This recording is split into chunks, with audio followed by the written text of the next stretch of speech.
Olá pessoal, sejam muito bem-vindos ao meu canal. Neste vídeo apresentaremos o papel que a homossexualidade teve na mitologia e na história greco-romana. Fique neste vídeo e aprofunde o seu conhecimento. Mas antes de começarmos, confira a sua inscrição no canal, deixe seu like e o seu comentário sobre qual outro tema histórico você deseja saber mais. Eu sou Michel e você está no História Hoje.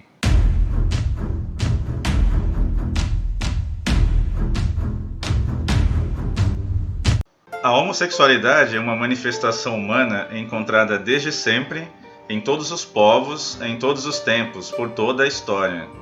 Só esse fato já dá um caráter de importância histórica ao assunto. Mesmo entendendo que a homossexualidade é um acontecimento humano tão recorrente, parece sempre um assunto dos mais incompreendidos e dos mais problemáticos. Antes de entrarmos de cabeça no assunto e tratarmos da homossexualidade na história do Ocidente, devemos pontuar que na antiguidade, muito ao contrário do que pensa certa corrente ideológica à destra, as diversas manifestações homossexuais não eram estigmatizadas, condenadas, assim como outras práticas sexuais, tais como a prostituição.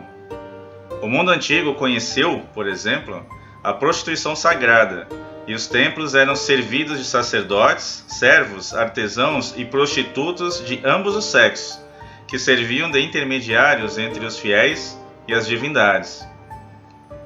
Na Grécia, no templo de Afrodite, em Corinto, por exemplo, haviam mais de 1000 prostitutas dedicadas ao serviço da deusa. Tudo isto não nos diz que as sociedades antigas caíram em uma promiscuidade desmedida, ou olhavam com indulgência para estas práticas.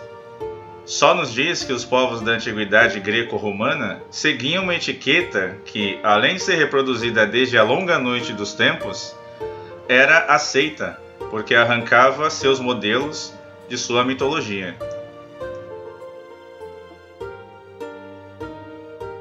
Se formos mergulhar na mitologia grega, veremos casos de relação homossexual entre os deuses, ocorridas na alta hierarquia divina. Uma dessas relações aconteceu com o todo-poderoso Zeus. Ganímedes era um príncipe troiano, e numa tarde de primavera, devido à sua rara beleza, chamou a atenção de Zeus, que foi imediatamente fulminado pela paixão. Enlouquecido de desejo, Zeus se transformou numa águia e pousou ao lado do rapaz. Ganímedes acariciou a ave, que imediatamente envolveu o rapaz e, alçando o voo, o levou para as alturas.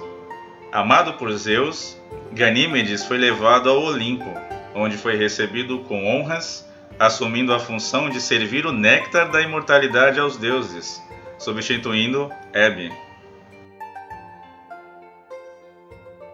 Outro mito falava do amor entre Pélope e Poseidon. Essa lenda começou com a morte de Pélope, filho do rei Tântalo de Sísipo, na Lídia. Esse soberano deu um banquete aos deuses, dando seu próprio filho Pélope cozido e cortado em pedaços. Percebendo o que ele fizera, os deuses o castigaram a viver eternamente atormentado no Érebo, a parte mais escura do inferno. Depois, os deuses ferveram o alimento num caldeirão, renascendo Pélope. Ele renasceu muito mais belo, fazendo nascer desejo em deuses imortais. Pélope recebeu uma declaração de amor de Poseidon e tornou-se seu amante. Sob a proteção do deus, Pélope tornou-se um governante sábio e forte. Já um homem adulto e viril, quis desposar a Hipodâmia, filha de Enomano, rei de Pisa, mas o genro impunha uma dura prova aos pretendentes de sua filha, temendo a profecia que dizia que o seu genro iria lhe matar, e propunha uma corrida de carros, em que o perdedor era morto. Enomano tinha um trunfo. Seu carro fora dado pelo deus Ares e era invencível. Pélope então resolve pedir ajuda de Poseidon e este lhe dá um carro de asas douradas e invisíveis. Pélope vence o rei e casa-se com a bela Hipodâmia. Apolo, o deus mais popular da Grécia Antiga, deus da beleza, da luz e da arte, era conhecido por estar ao lado de amantes masculinos, nos ginásios desportivos, onde os atletas praticavam exercícios totalmente nus. Apolo, entre esses homens atléticos e viris dos ginásios, se apaixonou por Ciparisso. Apolo amava sua beleza e juntos praticavam corrida e arremesso de dardos. Depois de Ciparisso, Apolo também amou homossexualmente a Jacinto, cujo amor disputou com Zéfiro, o vento oeste. Por vingança, numa das costumeiras práticas de arremesso de disco que Apolo e Jacinto praticavam juntos, Zéfiro fez com que o disco arremessado pelo jovem mortal voltasse em direção ao seu rosto, o que o matou.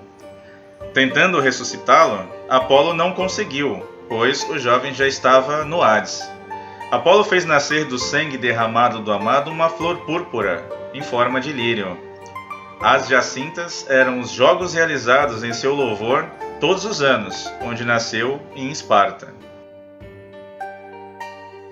Entre os gregos, também ficamos sabendo dos amores gays de Hércules. Embora tivesse sempre demonstrado sua extrema virilidade, tal como quando engravidou as 50 filhas de Téspio, rei da Beócia, suas lendas também apresentavam diversas passagens homoeróticas, como, por exemplo, seu relacionamento com o sobrinho Iolau, que o ajudara em alguns trabalhos. As Ioleias, jogos ginásticos e equestres de Tebas, reverenciavam o amor de Héracles e Iolau. Também há notícias de seus relacionamentos com Filoctetes, Jasão, Teseu e o belo Ilas, que o acompanhou na famosa expedição dos Argonautas, por quem se apaixonou ardorosamente. Juntos a viagem toda, se separaram quando a nave Argos parou em Mísia e as ninfas Náiades, encantadas por sua beleza, atraem o belo Ilas até um lago, raptando-o e sumindo com ele. Desesperado, só restou a Hércules chorar a perda do amado. Para fechar com o nosso último exemplar de divindades homoatraídas, temos o mito homossexual do grande Aquiles, um semideus e o maior de todos os soldados gregos na Guerra de Troia.